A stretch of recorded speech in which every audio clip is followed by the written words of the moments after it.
The Armorer and a group of Mandalorians hold a ceremony to induct a young child, Ragnar Vizsla, into the tribe. The ceremony is interrupted when a dinosaur turtle attacks the Mandalorians. The clan initially fails to defend themselves, but they are saved by Din Djarin and Grogu, who have been reunited after the events of the Book of Boba Fett. The Armorer confirms that if the mines of Mandalore still exist, Din may become a Mandalorian once more. Din travels to Navarro to meet High Magistrate Greef Karga. Din helps Karga stave off a group of pirates led by the pirate Vane. Karga offers Din the position of Marshal, but Din refuses, stating that he came to rebuild IG-11. Din successfully revives IG-11, but the droid defaults to his original violent programming. Din brings the parts to a group of Anzellan mechanics who tell him that they need a new memory core to repair the droid. As Din leaves Navarro, the pirate crew, led by Vane's superior,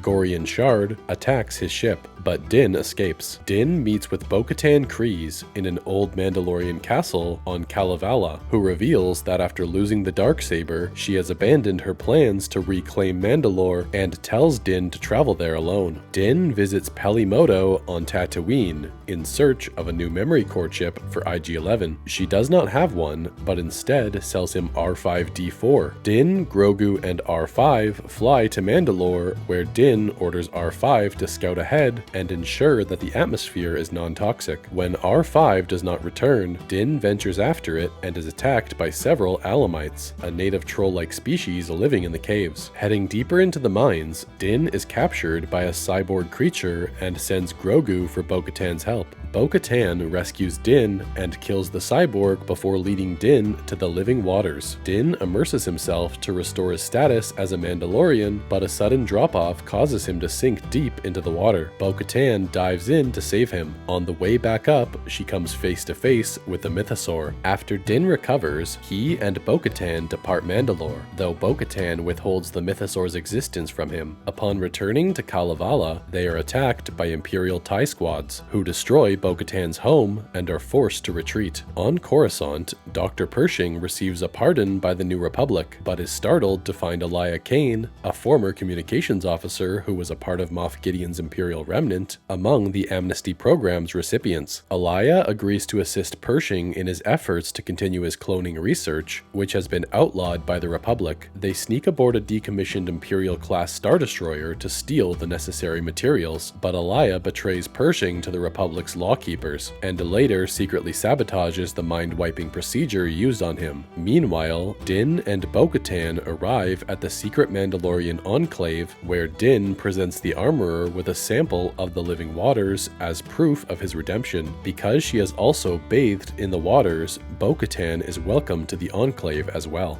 Din introduces Grogu to Mandalorian combat training. Grogu wins a training match, but his opponent, Ragnar Vizsla, is captured by a large raptor. Bo-Katan gathers a hunting party, which includes Din and Ragnar's father, Paz Vizsla, and leads them to the raptor's nest on foot. The Armorer forges a new piece of Mandalorian armor for Grogu, a rondel bearing Din's Mudhorn sigil. As she works, Grogu has visions of his rescue from the burning Jedi Temple by Jedi Master Kelleran Beck and sympathetic members of the Naboo armed forces. Paz Vizsla's over-eagerness to save Ragnar disrupts Bo-Katan's plan and leads to a difficult aerial confrontation in which Bo-Katan and Din rescue the boy unharmed, kill the raptor, collect its chicks, and earn the clan's respect. As the Armorer replaces Bo-Katan's pauldron, lost in the scuffle with the raptor, Bo-Katan reveals her encounter with the Mythosaur, but the Armorer meets her account with indifferent disbelief. In retaliation for Vane's expulsion, Gorian Shard invades Navarro. Greef Karga contacts Carson Teva for help from the New Republic. Suspecting that the attack is a prelude to a new rise of the Empire, Teva informs Colonel Tuttle, but when Tuttle shows indifference, he tracks down the Mandalorian covert and asks Din Djarin for help. Din convinces the covert to come to Karga's aid despite their prior confrontations with him, and Bo-Katan assumes command of the attack force. As the Mandalorians overcome the invasion, time, Vane flees, Shard is killed, and the remaining pirates are detained. The Mandalorians are welcomed back by Karga and the people, and move back into their old enclave. The armorer meets with Bo-Katan, acknowledging the Mythosaur's reappearance as an omen that Bo-Katan is the one who can reunite all Mandalorians, and bids her to remove her helmet to symbolize this new position. On his way back to Adelphi, Teva encounters the wreckage of Moff Gideon's prison transport, which had gone missing during transit, and finds a fragment of Beskar alloy inside. Bo-Katan, Din, and Grogu set out for the idyllic planet Plazar 15, where Bo-Katan's former army, now led by Axe Woves, have set themselves up as mercenaries. Before they can meet them, they are involuntarily diverted by the planet's rulers, Captain Bombardier and the Duchess, who ask for their help in neutralizing several repurposed but malfunctioning Imperial and Separatist droids. After stopping a rogue droid, Bo-Katan and Din follow its trail to the Resistor, a droid bar, and convince its bartender and clientele to help them. They discover that the droids were sabotaged through nanodroids in the bar's maintenance fluid, which were covertly imported by Commissioner Helgate, head of the Planetary Security Office. Confronted, Helgate reveals himself as a separatist before Bo-Katan knocks him out, and the Duchess sentences him to exile. Granted an audience with the Mandalorian privateers, Bo-Katan challenges Woves for leadership and defeats him. To help her ascendance, Din admits his capture by the cyborg in the mines of Mandalore and his rescue by Bo-Katan, which rightfully bestows the Darksaber back to her. Moff Gideon is informed by Elia Kane of the Mandalorians' intent to retake their planet. Gideon relays this information to the Shadow Council, a group of Imperial Remnant warlords. He requests reinforcements from Commandant Brendel Hux and questions Captain Pelion on the absence of Grand Admiral Thrawn. Reassembling on Navarro, Bo-Katan unites the Mandalorian clans and prepares a recon party to explore the surface of Mandalore and locate the Great Forge. Before leaving, Greef Karga presents Din Djarin with IG-12, a rebuilt version of IG-11 which is able to be controlled by Grogu. On Mandalore, the group meets another surviving clan who is loyal to Bo-Katan. Bo-Katan admits that she surrendered to Gideon shortly after the Night of 1,000 Tears, hoping that her people would be spared from further harm. The party finds the Great Forge but is ambushed by Beskar-enhanced stormtroopers. Din is captured by a Beskar-wearing Gideon, who reveals his intent to complete the Great Purge of Mandalore. He attempts to kill the search party, but Bo-Katan uses the Darksaber to make an escape for the group. Paz Vizsla stays behind to buy time, but is killed by Gideon's Praetorian guards. Bo-Katan and her reconnaissance squad retreat from Moff Gideon's base. Upon returning to the Mandalorian flagship, Axe Wove sends the remaining Mandalorians to reinforce the planetary troops, while he defends the ship from Imperial TIE squadrons. With assistance from Grogu, Din escapes from captivity and seeks out Gideon. Din and Grogu discover cloning tanks filled with Force-sensitive clones of Gideon, and Din destroys them. After a lengthy skirmish between the Mandalorians and the Beskar-enhanced stormtroopers within the base, Bo-Katan, Din, and Grogu make a final stand against Gideon and his Praetorian guards, in which the Darksaber is destroyed. Axe Woves rams the Mandalorian capital ship into the Imperial base, and Gideon is consumed by the resulting blast. Grogu protects himself, Bo-Katan, and Din from the blast with a Force barrier. After the battle, the Mandalorians restart the Great Forge, and Din formally adopts Grogu. Afterwards, Din takes up honest contract work with Carson Teva and moves into a cabin on the outskirts of Navarro's capital, while IG-11 is rebuilt by the Anzellan mechanics to serve as Navarro's new marshal.